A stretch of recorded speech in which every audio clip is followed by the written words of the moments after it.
تو انہوں نے کہا کہ فوراً ہم اس کا کریڈٹ لیں اور سینیٹ میں جناب علی اپنی ایک سینیٹر سے قرارداد پیش کروا دی. یہ اس خبر کے پیچھے کا بڑا چپ ہے. باقی ان کی کوششیں کچھ نہیں تھی. دوسری بات، اب میں ایک بات لے کے چلتا ہوں. جوہر ٹاؤن میں بم دھماکہ ہو گیا، اس کی رپورٹ بعد میں آئے گی کیا محرکات تھے. آپ چھوٹا سا جو تجزیہ ہے آج خاص طور سے وہ ہے عزیز الرحمان صاحب کے حوالے سے، مفتی عزیز الرحمان صاحب. ناظرین، میں آپ کو ماضی میں لے کے جانا چاہتا ہوں کہ مسجد وزیر خان، آپ کو یاد ہوگا اب سے کچھ عرصے پہلے مسجد وزیر خان کے اندر ہمارے ملک کی ٹاپ اداکارہ، وہ اداکارہ وہ ٹاپ کہلاتی ہیں، لیکن میں ان کو کہتا ہوں ہمارے ملک کی ناچنے گانے والیاں، جنہیں ہم جو دوسری زبان میں جو ہمارے آبا و اجداد زبان استعمال کرتے آئے وہ زبان استعمال کروں گا. آپ لوگوں کو برا لگے گا لیکن مجھے کوئی حرج نہیں. یہ کنجریاں کہتے ہیں انہیں، کنجریاں اور ناچنے گانے والی جنہیں ہم میراثی بولتے ہیں، وہ لوگ آج کل چھائے میں اور انہیں جناب علی عروج حاصل ہے. انہوں نے مسجد کے اندر جا کر فلم بندی شروع کری. اچھا، فلم بندی میں یہ بھی نہیں کہ مسجد میں کوئی نگاہ پڑھانے کا رول سین فلم بند کیا جا رہا ہو یا کوئی اور اس قسم کا معاملہ کیا جا رہا ہو جس میں کسی کا تصفیہ کرایا جا رہا ہو مسجد کے اندر. نہیں، انہوں نے مسجد کو چنا کس کام کے لیے؟ اس میں گانا پکچرائز کرانے کے لیے. اس پر پوری قوم جناب واویلا کر کے اٹھی تھی. اس کے بعد ہوا کیا کہ اس میں ایک اداکار تھے، ان کے ساتھ ان کا نام میرے ذہن سے اس وقت نکل رہا ہے، انہوں نے تو معافی مانگ لی، لیکن جو اس میں ایکٹر تھی اس کا نام تھا صبا قمر، یا قمر صبا یا صبا قمر، میں یہ اتنی زیادہ واقفیت نہیں رکھتا ہوں. انہوں نے معافی مانگنے سے انکار کیا تھا. تو یہ وہ مفتی صاحب ہیں، مفتی عزیز الرحمان صاحب، انہوں نے اس خاتون کے خلاف کفر کا فتویٰ جاری کیا تھا. اب آپ کڑیاں ملائیے، کفر کا فتویٰ جاری ہوا کس بات کے اوپر؟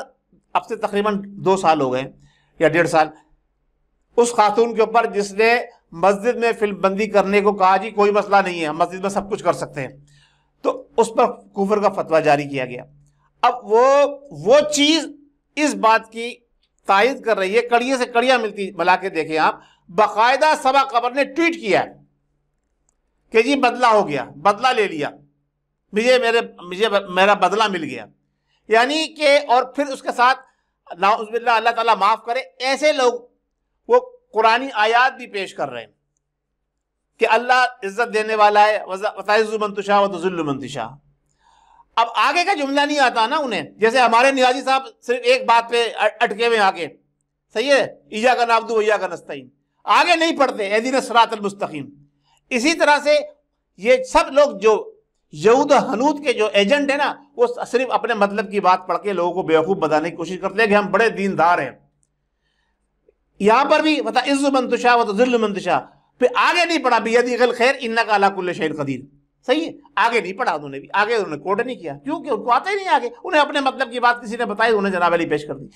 اب آپ اس کی کڑیاں ملائیں کہ وہ کہتی ہے جناب میرا بدلہ ہو گیا.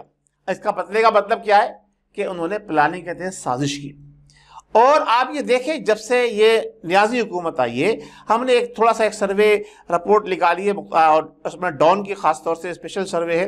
اس کے مطابق تقریباً ان 3 سالوں کے اندر کم و بیش جو ہوئے ہیں کہ 2018 اور 2019 پورا 2020، اس کے اندر تقریباً 4000 بچوں کے ساتھ ریپ ہوئے ہیں. 4000، تقریباً 4000 بچوں کے ساتھ ریپ ہوئے ہیں، جس میں 400 بچوں کو ان کے ساتھ زیادتی کر کے ان کو مرڈر کر دیا گیا 2018 کے اندر، اور 54 بچے ان کو ریپ کیا گیا.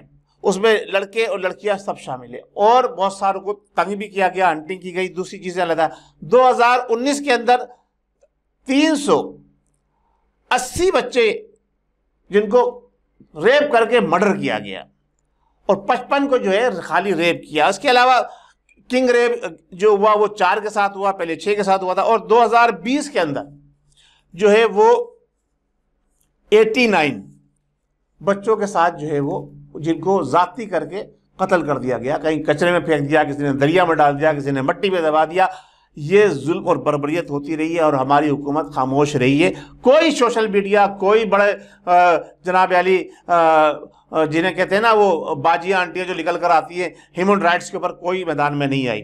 اچھا، اس میں ریپ جو بچیوں کے ساتھ ہوئے ان کی تعداد زیادہ ہے، تو اس میں بھی تقریباً جو ہے وہ کنگ ریپ 2020 میں بھی 5 ہوئے بڑے ریپ۔ اچھا، اس کے علاوہ ماضی کے اندر بھی میں نے آپ کو بتاتا چلوں کہ ایک لاہور کے اندر ایک واقعہ ہوا تھا جس میں ایک جنونی قاتل نے تقریباً 100 کے قریب بچوں کو جناب علی تیزاب کے جو ڈرم میں جو ہے نا ڈال کے ان کو گلا دیا تھا، اور ان کے ساتھ بھی زیادتی کر کے، اور بھی بڑے بڑے کیس ہیں۔ آنٹی شمیم کا کیس جو لاہور کے اندر جو لیڈیز جسے کہ جو ہوتے ہیں نا اپنا گھر وہ چلاتی ہے، وہاں کے واقعات وغیرہ۔ اچھا، اس پر یہ بڑی بڑی انٹیاں، بڑے بڑے جو ہمارے ہیومن رائٹس کے لوگ ہیں وہ خاموش رہتے ہیں۔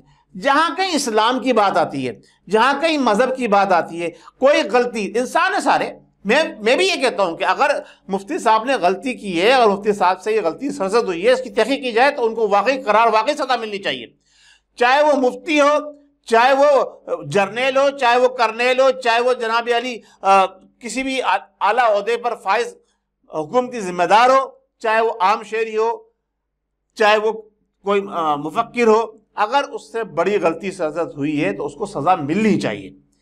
لیکن آپ یہ دیکھیے کہ یہ سارے واقعات، سارے معاملات جو ہوئے اس میں اتنا سوشل میڈیا نے واویلا نہیں مچایا، لیکن جب کوئی نشانہ بنتا ہے، کوئی مذہبی اسکالر یا مذہبی رہنما یا کوئی عالم دین، اس کو بڑا ہائی لائٹ کیا جاتا ہے۔ اچھا جناب، اس کے لیے سزا کی کیا ڈیمانڈ کی جا رہی ہے؟ او مینار پاکستان سے گرا دو، وہاں سے لٹکا دو، عوام کے سامنے یہ کر دو۔ میں یہ پوچھنا چاہتا ہوں کہ ایک ٹھیک ہے بچی کے ساتھ زیادتی ہوئی ہے، وہ بچہ ہے، پہلی بات تو آپ یہ دیکھیں جس کے ساتھ زیادتی ہوئی ہے وہ بچہ ہے، وہ جوان آدمی جو میں یہ سمجھتا ہوں آسانی سے اگر اس ضعیف عمر مفتی صاحب کو تھپڑ مارے تو وہ گر جائیں، ہٹا کٹا جوان۔ جنہوں نے اس کی ویڈیو دیکھی ہے وہ دیکھے ذرا سا کہ اپنی تشریف کو کس طرح سے مفتی صاحب کی گود میں رکھ رہا تھا وہ، یا مفتی صاحب اس کے اوپر چڑھ رہے تھے۔ یہ ساری چیزیں آپ لوگ دیکھیں، پھر یہ ہمارے اینکر حضرات ذرا اس پہ تجزیہ کریں، پھر کوئی جناب علی آواز اٹھائیں اور پھر ایسا کام کریں جس سے آئندہ آنے والی نسلیں بھی جو ہے نا سبق حاصل کریں۔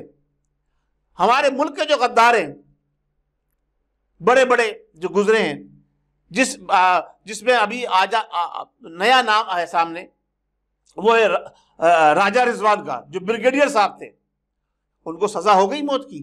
اگر سزا ہو گئی تو کہاں عوام کے سامنے دکھایا گیا، کہاں سوشل میڈیا پہ دکھایا گیا؟ اس کے لیے کوئی نہیں بولے گا۔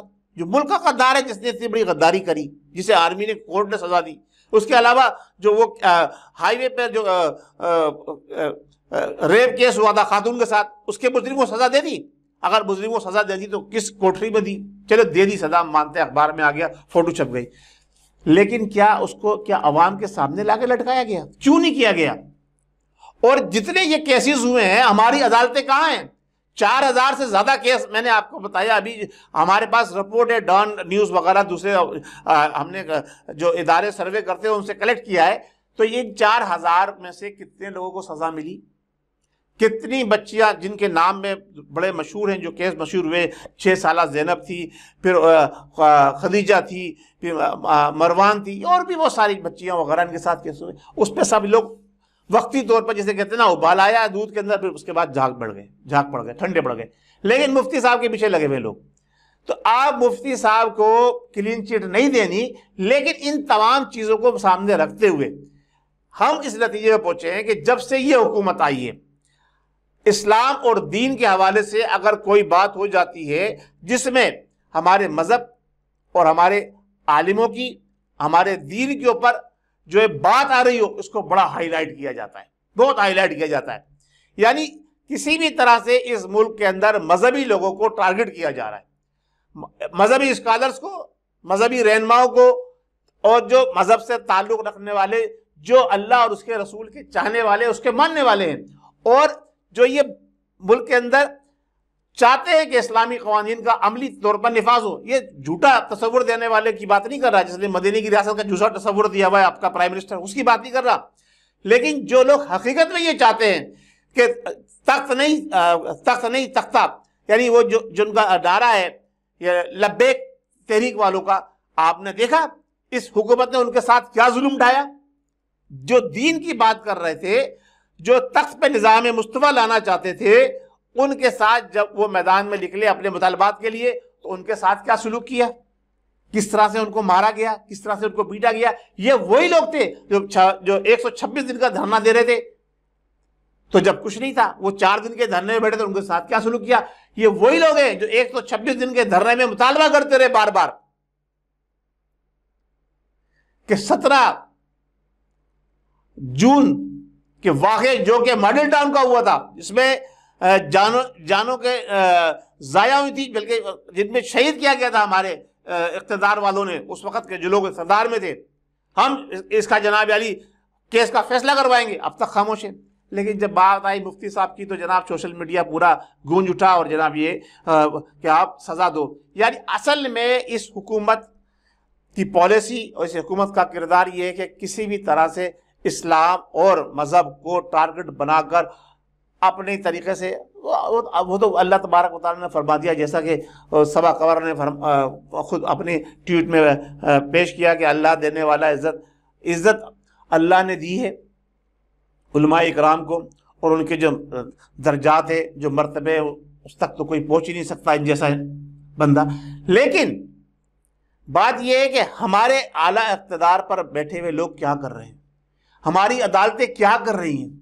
کیوں مجرموں کو جو واقعی مجرم ہے، ٹھیک ہے اگر مفتی صاحب مجرم ہے تو سزا دی جائے، لیکن بظاہر نظر نہیں آتا کہ وہ مجرم ہے. یہ ایک سازش کے تحت، ایک پلاننگ کے تحت اس بات کا بدلہ لینے کے لیے. آپ یہ دیکھیے کہ یہ ناچنے گانے والے، یہ ڈھونگی لوگ، یہ میراثی لوگ، یہ کنجریاں، یہ کتنی اسٹرانگ ہے کہ یہ باقاعدہ چیلنج کرتی ہیں، آگے دیکھیں جی ہم نے بدلہ لے لیا. اللہ تبارک و تعالی ہماری قوم کو عقل دے اور ہمیں سمجھ دے کہ ہم ان لوگوں کے چکر سے باہر نکلیں اور اللہ اور اس کے رسول کے بتائے ہوئے راستے پہ چلنے کی کوشش کریں. بہت شکریہ. السلام علیکم ورحمۃ اللہ وبرکاتہ. پاکستان زندہ باد.